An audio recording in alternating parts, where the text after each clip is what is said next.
All right. My name is Tanner Wanaka. I graduated from BYU Idaho political science back in 2017, 8 years ago now, which that's really weird. And I'm currently a lawyer, or I am a lawyer, currently living in Luxembourg. That's in Europe, and it's not part of Germany. That was the question I always got the most. I felt like from fellow Americans. Oh yeah, that's in Germany somewhere. No, it's a No. country and it's next to Germany. But I've been a lawyer here in Lux for the last 3 years. I'm working for K&L Gates, which is a U.S. headquartered law firm, headquarters in Pittsburgh, actually, but with offices around the world. And I'm practicing in investment funds law. Yeah. And so aren't you close to Paris, France? Isn't it only like 3 or 4 hours from your house? Yeah, by car, the last couple times we've gone, and in fact, every time we've gone since we moved here, we've taken the train just because it's really straightforward. And on the train, it's like 2.5 hours. By car, it's like 3.5, depending on Mhm. traffic. How many times have you been to Paris in the last little bit?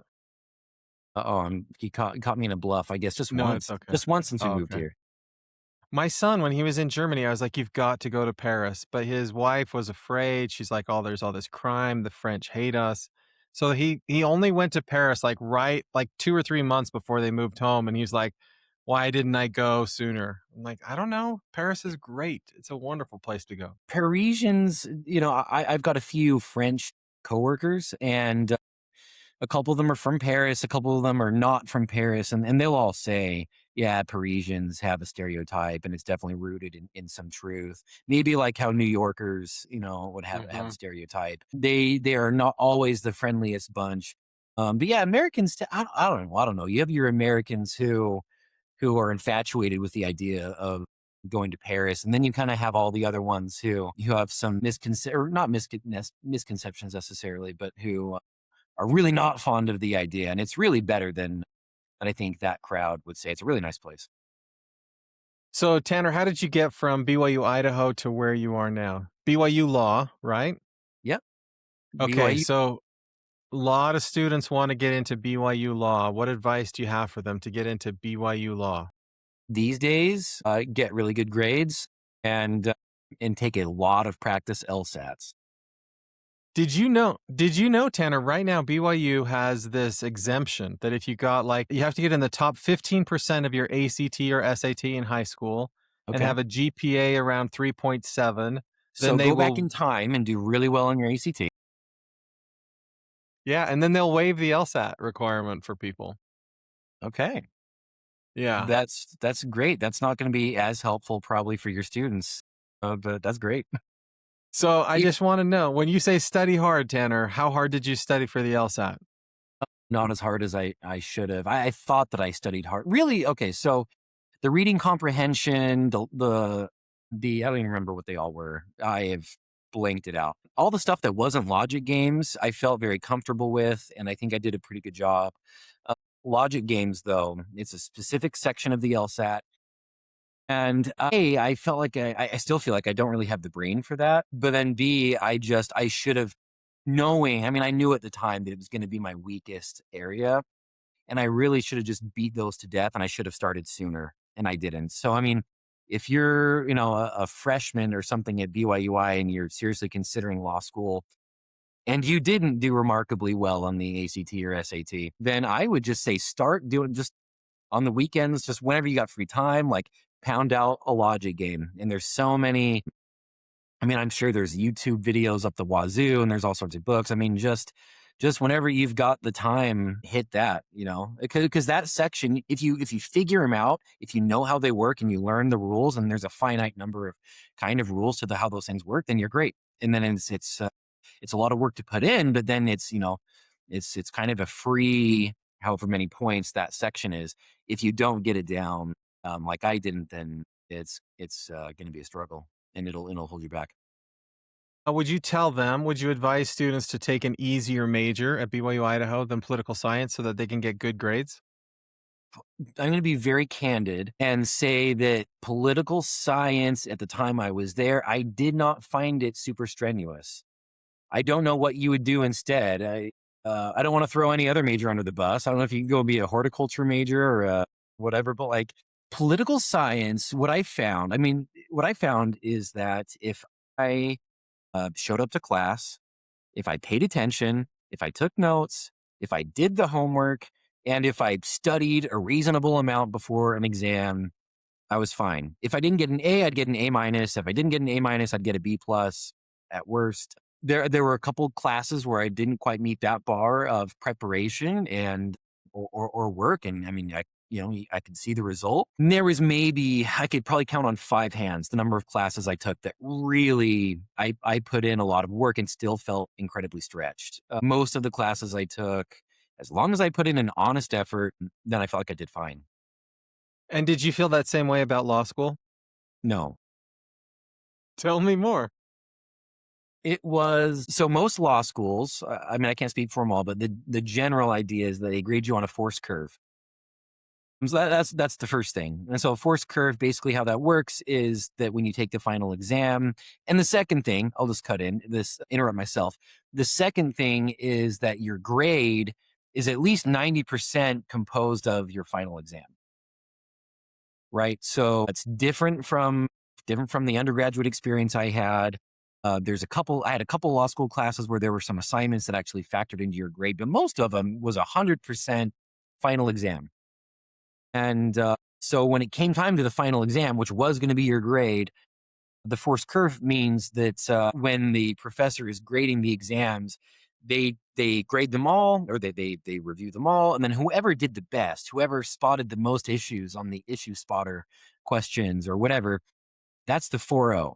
So each class, each semester is going to have one 4.0, and then the student whose test came in the second best gets the 3.9. And so, I mean, to some degree, I don't want to say that, oh man, I didn't have any agency over my grades. Like, a lot of that is the effort you put in and the time management that you use all during the semester, because it's very easy when your grade is only your final to slack off and not worry quite as much the first month of classes or whatever. And but if you can be really focused, really have your time management down, and put a lot of earnest sweat into your study, then yeah, that's really going to help you. But to some degree, it's out of your control. I mean, if everyone else just knocked it out of the park that day, then you're going to suffer. And this happened probably a half a dozen times. After a final exam, we'd come back, for the last class of the semester or whatever, and the professor would say, "Hey, if you didn't do as well as you wanted to do, don't worry about it so much because your graduating class is unusually strong. I mean, you guys are a great bunch." And I'm sitting there, I'm like, okay, great. That's cold comfort. Like, would you mind putting that in writing? That way I can attach it to my resume. But like to sit there, it felt like empty platitude. Okay, great. That's great to know. Like the future employers don't know that, don't care. You're like, So I'm ranked in the bottom, but in a different year, I would have been so much better. several of my professors told me that, off the record.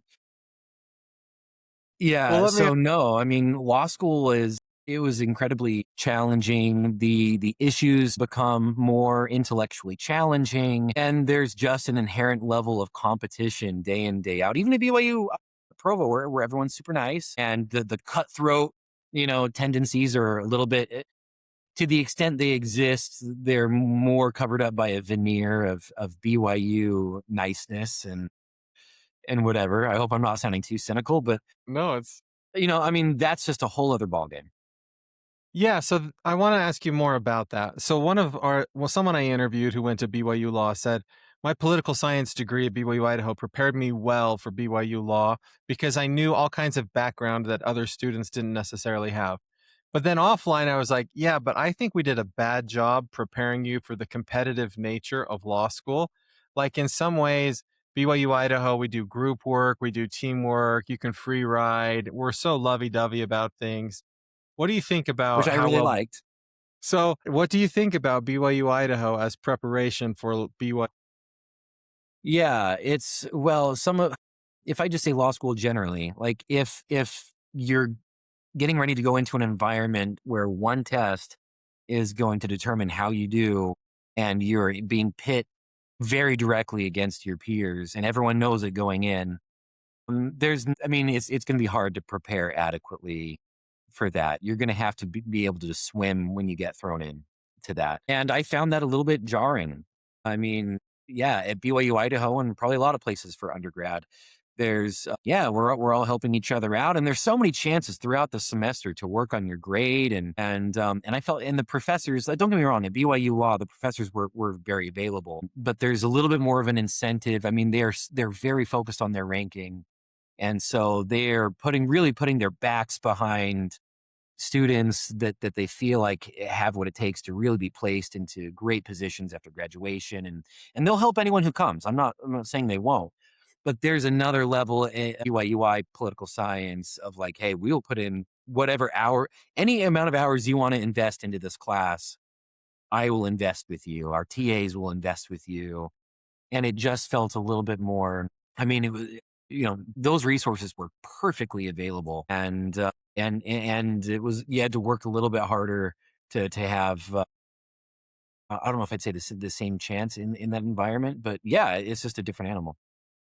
Yeah, my friends that went to University of Kansas Law School, they had the J. Reuben Clark Law Society, and so the members of the church in law school would all get together on the weekends, and they would just do study sessions from, like, morning till night, looking at the notes from previous people because they would pass that stuff down and share that stuff, and so their perspective was being a member of the church at not BYU Law allowed members of the church to sort of use that to help each other and lift each other.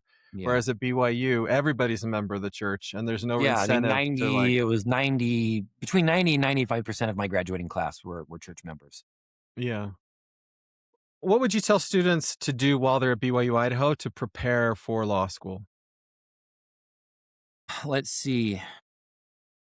Time management, as I'm going to keep, beating the same dead horse, but time management, which BYU Idaho did a pretty good job of helping me with, but in law school there's just a lot less structure in certain ways, and so you have to be in charge of yourself to a degree that I feel like, I mean, there were just certain guardrails up, so to speak, in my undergrad that just aren't quite there in law school. So time management, really being able to be disciplined in that way, working hard. I don't know. I mean, Let me being ask you, yeah, go ahead. So, what do you think? Like, a lot of students are afraid to get to know their professors at BYU Idaho. What would you tell? Yeah, don't. I don't know. I don't know who's still I don't know who's still in the department from when I was there, but Probably I'll all the tell you same what, people. most. Yeah, I think so. Yeah. Oh, that's good. Yeah, That makes me nostalgic to, yeah. yeah. So a lot of so I'm not throwing any shade at BYUI poli sci, but at BYU Law School, the professors, so many of them, really all of them, and their resumes are all a little bit different. They're incredibly impressive in different ways, but they are impressive to the point of being quite intimidating. And probably not everybody felt that way. I felt that way. My torts professor, my first year of law school, she was the first woman to graduate first in her class from Harvard, and then just had an incredible career after that. A number of them were clerks on the Supreme Court, and can tell you firsthand experiences about, Sam Alito or Anthony Scalia, and I mean, so that was intimidating to me, and they were really kind, but they were very kind. They were very down to earth in most cases, but there's this kind of an air about that. At BYU Idaho, in the poli sci department, a big crew of impressive people, but didn't quite. I wasn't always sensing the resume that made me like borderline afraid to inconvenience them. And everyone was just, I mean, serious people, but so kind. And I know that not everyone's going to have the same impression as me, but if you just gather up the gumption to shoot off that first email or to walk up to the professor after class, you'll be surprised, I think, by just how approachable and how easy it is. Did you find that doing projects outside of class was important for you? Doing like group projects. Didn't we do like a research project, you and I? And weren't you Yeah, we involved in did. like extracurricular sort of stuff? Yeah, yeah. The effect on public opinion of presidential speeches abroad. Yeah, that's right. We never published that. I don't think we ever published that. I got to go to Chicago and present on it at a poli sci conference, That's which was a lot of right. fun. Yeah. Yeah. So was that stuff helpful for you or not so much? I thoroughly I thoroughly enjoyed that particular project. There were a few, there was that capstone class or whatever towards the end that, I was working on a big paper that took a lot of the semester, and I enjoyed that a lot. I'm not sure that those things had a massive bearing on what I do now, to be honest. Yeah. No, Well that's good well to know. worth it, but Yeah, no, for the it's fine. experience itself. I don't need you, Tanner, to tell everybody that everything you did was, like, life-changing for you. It's okay. No, no, no. Yeah, no, it wasn't life changing, but it was fun. Good. Is there anything else, Tanner, you wanna tell BYU Idaho students, who want to be where you are someday? Yeah. Well, yes. So there's one big thing. I read the kind of conversational prompts that you sent beforehand. Our conversation hasn't really touched on it as much yet, but the one big thing I wanted to get across, the thing that I always come back to, besides all the fun I had and the great classmates and the great professors I had at BYUI in the poli sci department, the thing that I keep coming back to that I'm so grateful for was that it really taught me how to think. It taught me how to think through issues. It taught me how to look at things objectively, and to have fidelity, a sense of fidelity in my heart and in my mind towards reason and objectivity, and really trying to be a truth seeker and letting the chips fall where they may, rather than being, a partisan political team player. The That process for me began before undergrad. I did debate in high school, and I had a great debate coach, and she really, I think, helped to kind of ignite that part of me, of my mind. But then BYU Idaho really fostered that more, even so much more. The professors I found, they did a great job of leading by example. I think that they did it worked really hard. I got the sense that the professors worked really hard at presenting both sides of difficult questions, and making sure that we were educated and informed on the different things we were learning about, and then letting us make up our minds. And at the same time, we were forced on various occasions. I think particularly of Brother Rose's legislative branch class, where we took a few, or the judicial branch. It was judicial branch, but I think it was Trent Rose who taught it, and we had to advocate. So we picked up some Supreme Court cases that were in process at the time or had recently been decided, and we had to argue both sides. And I didn't know anything about the law. I didn't, I'm sure that compared to now, where my 3 year of law school self, if I could have looked at the arguments I was making, then it would have been funny. But we it was really hammered into us. Yeah, you need to be ready to look at both sides and to argue for both sides as if it really matters to you. That was such important training. My work now is transactional in nature. I'm not a litigator. I'm not in the courtroom. I am typing Microsoft Word documents. Well, now I'm telling AI agents to give me first drafts of things, and then I'm sharpening it. I'm answering emails. I'm hopping on Microsoft Team video calls. It's not, and almost always it's not adversarial. It can be very complex. It can be very challenging, but it's, we're not debating difficult red button political or ideological issues or anything like that, right? So, but generally my time really taught me how to think in a way that helps me now. And when it comes to just being a citizen of the US, a citizen of the world, or whatever, we live in a very polarized time, and we've all got the world. How much of it is algorithmically driven stuff that's designed to make us insane, and how much of it is true and representative conversation for another day. But we're surrounded by politics. It's and we're living in a world now where it seems like so many want to shoehorn political or ideological fights into everything. And I'm so grateful for the training that I got out of the political science program at BYU Idaho, that really taught me to think critically, to have epistemic humility, to not just say, well, yeah, well, I think I've got the answer already, and I'm going to lead from there and figure out how best to justify what I already intuit is true or what I want to be true.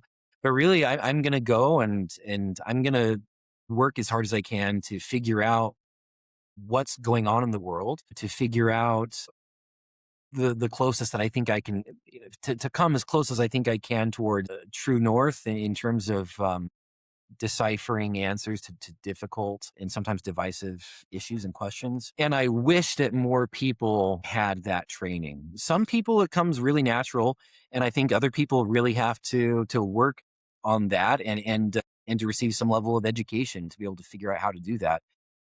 And I think that that's sorely lacking among a lot of our peers out in the world. So that's just what I come back to. Like what I learned at BYUI in the political science program, not a lot of it is directly applicable to what I do on a day-to-day basis when I'm on the clock. But I go back regularly to my undergraduate experience and just feel really grateful for the way it trained my brain, my ability, my willingness to think critically. That was a long Awesome. speech, but that's really what was pounding in my head as we were getting ready to have this call. It was great. Thanks, Tanner. That was great. Thank you. I'm gonna stop recording now.